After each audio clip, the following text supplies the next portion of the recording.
Hi. In the previous sprint, we have worked on adding support for autoBuild and deployByDefault, which are new fields that were defined in the Devfile spec a while back. So in audio, we have worked on adding support for those fields.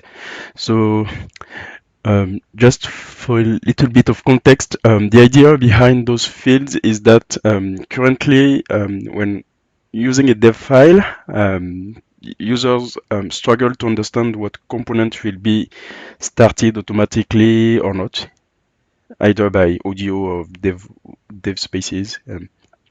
So yeah, it's hard to understand by just looking at the dev file, because currently there is an implicit rule which is also applied by audio, is that if there is for example, a Kubernetes component which is not referenced by any apply command, then it will be started automatically.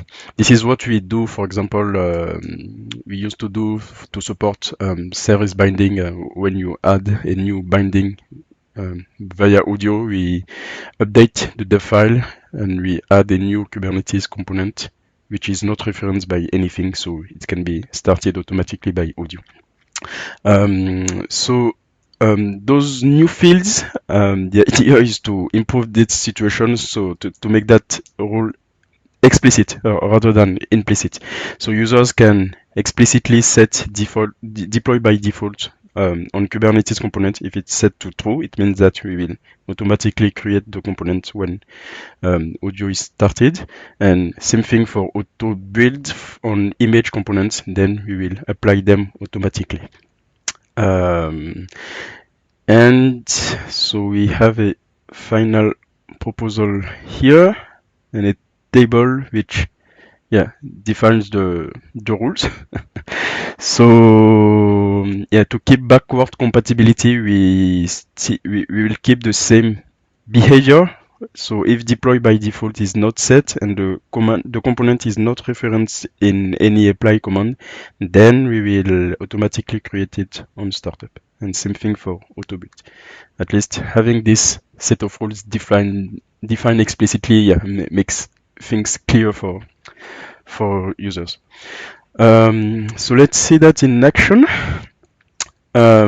So here I have prepared a sample project using a dev file, and it has been simplified a little bit. So I only have two commands, one build command and one run command. And what I want to do here, for example, it's a possible use case of this feature. I want to build an image that I will use in my dev session. So I want to build an image automatically and use it here in my container component. So here I set auto build to true to this image, and regardless of whether this image component is referenced or not, in this case it's not referenced, so I want to have it created automatically even before creating the container component, which was not the case before. So this image will be built and pushed automatically to this registry, to this repo.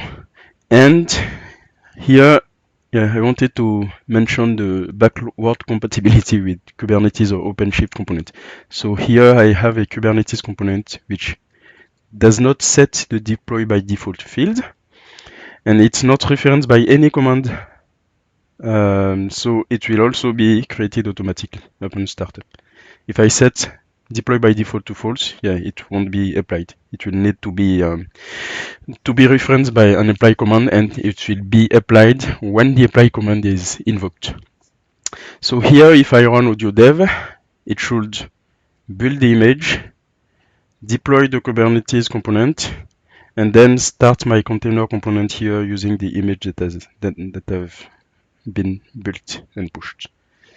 So if I run audio dev, so we can see that it's building and pushing the image Okay, sorry, I need to change something first. I have an issue with insecure registries on Podman, so I will use Docker for this demo.